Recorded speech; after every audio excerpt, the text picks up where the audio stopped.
इधर देखो बेटा, आज हमारा जो टॉपिक स्टार्ट किया हमने वो किया कार्बोकैटायंस।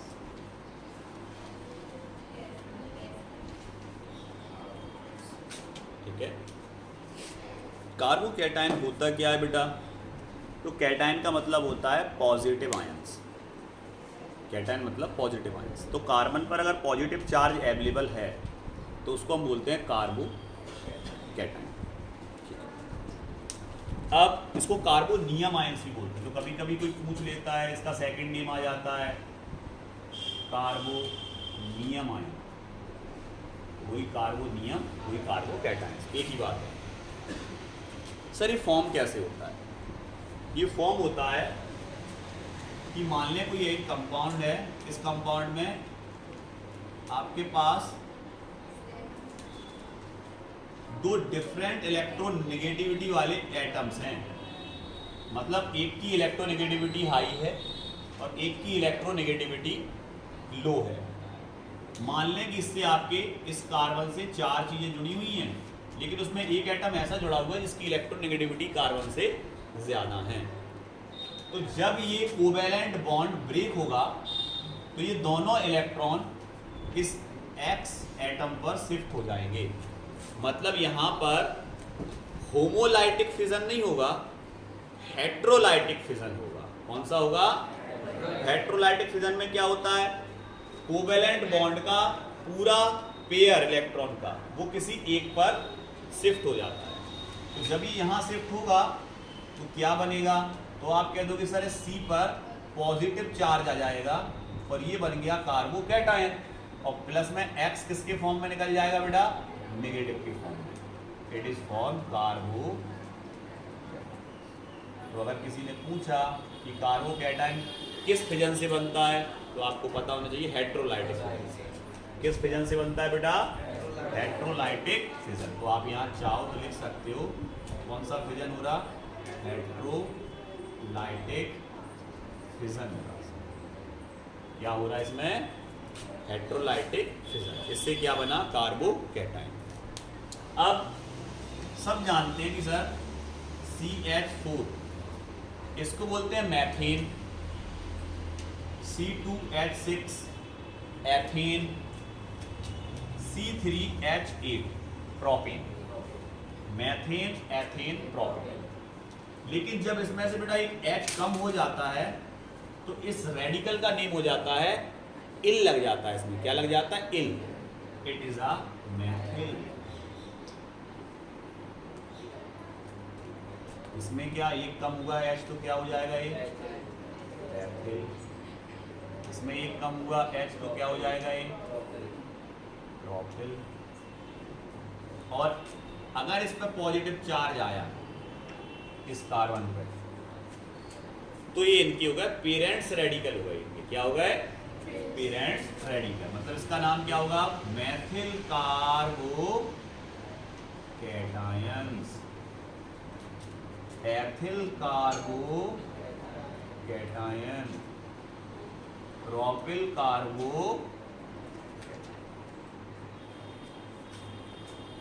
अब अगर हम बात बेटा यहां करें कि अगर हम इनको हटा दें, इसको, इसको और इसको, तो सभी क्या हैं? सभी कार्बोकैटायन। सभी क्या है बेटा? कार्बोकैटायन। क्या जाना है?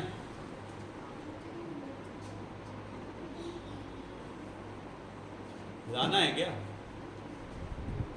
सभी क्या है बेटा? कार्बोकैटायन है।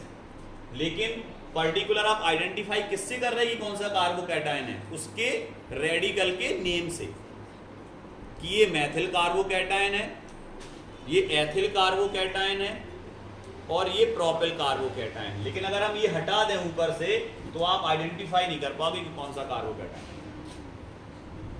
तो कार्बोकैटायन का नेम उनके किस पे डिपेंड कर रहा? पेरेंट्स रेडिकल पे। किस पे डिपेंड कर रहा बेटा? कि वो मैथिल है, एथिल है या प्रोपिल। क्लियर। अब पढ़ते हैं आगे। अब इसके बाद इधर देखें गौर से, ये आपके पास कार्बन का चेन है। नंबर ऑफ कार्बन चेन है जिसमें लास्ट वाले कार्बन पे पॉजिटिव चार्ज है। इस कार्बन से कितना कार्बन अटैच्ड है? ओनली वन, बाकी के आगे है ना, इससे तो एक ही जुड़ा ना ये, तो इसको बोलते हैं हम प्राइमरी कार्बो। क्लियर? इसके बाद अगर मान लो एक कार्बन से कितने कार्बन जुड़े बेटा? दो। इस कार्बन से दो जुड़े, इससे आगे एक जुड़ा, मतलब इस कार्बन से दो जुड़े हैं जिसमें पॉजिटिव चार्ज है, तो ये क्या हो जाएगा? इससे कितने एच जुड़ेंगे? 3। इससे कितने एच जुड़ेंगे बेटा? 2, ओनली 2 जुड़ेगा। इससे कितने? 3। ये हो गया आपका सेकेंडरी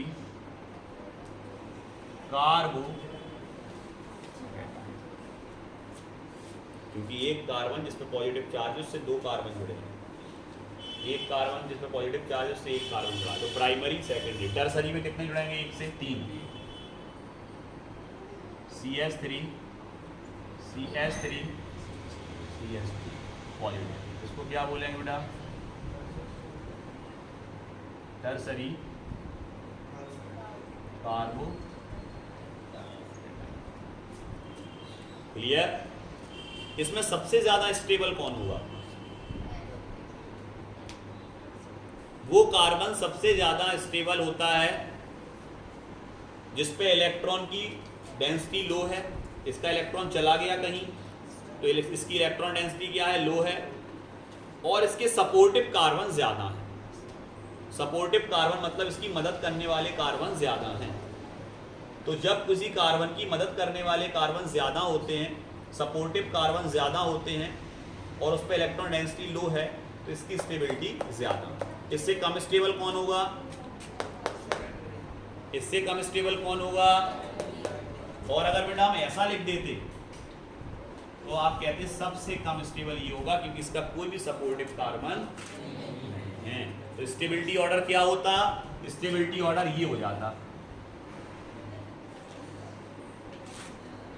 जाता कि नहीं?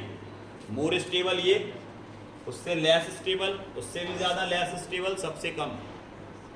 क्लियर? आगे आई चीज समझ में सबको? ये हटा दें यहां से, हम सबको समझ में आ गया स्टेबिलिटी ऑर्डर। सबसे लास्ट हेडिंग डला था स्टेबिलिटी ऑर्डर, सबसे लास्ट हेडिंग डला था, क्या लिखोगे वहां? यही, अभी नहीं लिखना है लेकिन यही लिखोगे, एरो लगा, क्या ग्रेटर देन लगा के। समझ गए कि नहीं? क्लियर? ठीक। अब इधर देखो बेटा, अब आते हैं हम, अभी केवल समझो, बाद में लिखना स्टार्ट करना। अभी हम क्या पढ़ने जा रहे हैं? अब कार्बोकैटायन के कैरेक्टरिस्टिक। कैरेक्टरिस्टिक में, कार्बोकैटायन के कैरेक्टरिस्टिक में सबसे पहला कैरेक्टरिस्टिक क्या आएगा? सर ये पॉजिटिवली चार्ज होते हैं। अलग दिख रहा, इसमें पॉजिटिव चार्ज है, तो पहला तो याद ही हो गया सर ये पॉजिटिवली चार्ज है। क्या है? पॉजिटिवली चार्ज, पहली चीज। दूसरा, किसी इलेक्ट्रॉन की जरूरत है तो एक चाहेगा कहीं से हमें इलेक्ट्रॉन मिले, तो ये किसके लिए जद्दोजहद करेगा? ये किसके लिए? ये एक हिसाब से यहां वहां घूमेगा कि हमें कहीं से इलेक्ट्रॉन मिल जाए और हमारा ऑक्टेल कंप्लीट हो जाए। आ गया समझ में? तो ये कैसी कंडीशन में रहेगा बेटा? एक तो रिएक्टिव कंडीशन में रहेगा क्योंकि किसी से रिएक्शन करना चाह रहा है। आ गया समझ में? दूसरा, अनस्टेबल कंडीशन में रहेगा क्योंकि स्टेबल तो अभी है नहीं। कैसा है? अनस्टेबल। तो जितने भी कार्बोकैटायन होते हैं वो अनस्टेबल होते हैं और रिएक्टिव होते हैं। और कैसे होते हैं बेटा? रिएक्टिव होते हैं और अनस्टेबल होते हैं। सेकेंडरी कैटायन में क्या? एक एच लगेगा इसमें, क्यों नहीं लगेगा? एक एच लगेगा। होशियार बच्चे हैं। इधर देखो बेटा, एक एच लगेगा। क्लियर? यहां पर देखो, आप गौर से देखें। तीसरा क्या है? इसके पास टोटल नंबर ऑफ इलेक्ट्रॉन कितने हैं कार्बोकैटायन के पास? तो आप कहते हो कि सर यहीं से देख लो ना आप, एक कोवैलेंट बॉन्ड 2 इलेक्ट्रॉन से बना होता है, तो 2 और 2 4 और 2 6, मतलब 2 2 4 2 6, मतलब कार्बोकैटायन के पास 6 इलेक्ट्रॉन से ज्यादा नहीं होते। मतलब टोटल नंबर ऑफ इलेक्ट्रॉन्स कितने होते हैं बेटा? 6 कार्बोकैटायन के पास। Clear? Total number of electron 6 होते हैं क्योंकि ये 3 कोवैलेंट बॉन्ड ही बनाता है। और इसके पास जो एक्स्ट्रा था एक वो चला गया, नहीं तो वैसे कितने थे? 7। कैसे कितने थे? 7, लेकिन एक चला गया। इसके बाद वो क्या कह रहा कि अब इसको इलेक्ट्रॉन चाहिए, तो ये हमेशा किसका काम करेगा? ये करेगा सर इलेक्ट्रॉन एक्सेप्टर। किसका काम करेगा बेटा? इलेक्ट्रॉन एक्सेप्टर का काम करेगा। इलेक्ट्रॉन लेना चाहेगा ये हमेशा, क्योंकि इसके पास कमी है। 5 पांचवा पॉइंट क्या कह रहा बेटा? वो तो पता ही है आपको। इनको काय के नेम से पुकारते हैं? पेरेंट्स रेडिकल के नेम से, है ना? सुन को ही बता दिया। पेरेंट्स रेडिकल के नेम से इनको आइडेंटिफाई किया जा सकता है। क्लियर? अगला क्या है इसमें? कौन सा इसको बोलेंगे क्या? जो इलेक्ट्रॉन एक्सेप्टर होते हैं ना बेटा, उनको इलेक्ट्रोफाइल बोलते हैं। क्या बोलते हैं? इलेक्ट्रोफाइल। क्या बोलते हैं उनको? इलेक्ट्रोफाइल। हाइब्रिडाइजेशन कौन सा होगा बेटा इसमें? sp2। कौन सा हाइब्रिडाइजेशन होगा? पूरे कैरेक्टर यार सर, इनमें sp2 हाइब्रिडाइजेशन होता है, इलेक्ट्रोफाइल होते हैं। आगे सर में इलेक्ट्रॉन एक्सेप्टर का काम करते हैं। टोटल नंबर ऑफ इलेक्ट्रॉन 6 होता है। अनस्टेबल होते हैं, रिएक्टिव होते हैं, पॉजिटिवली चार्ज होते हैं। क्लियर? ये सब प्रॉपर्टीज किसकी हैं? कार्बोकैटायंस।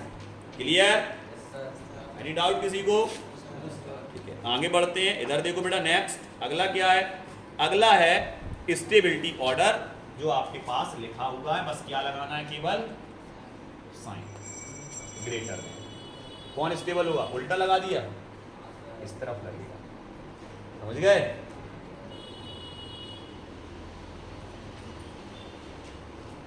स्टेबिलिटी ऑर्डर यहां को बढ़ेगी। क्लियर? आ गया समझ में अच्छे से? ठीक।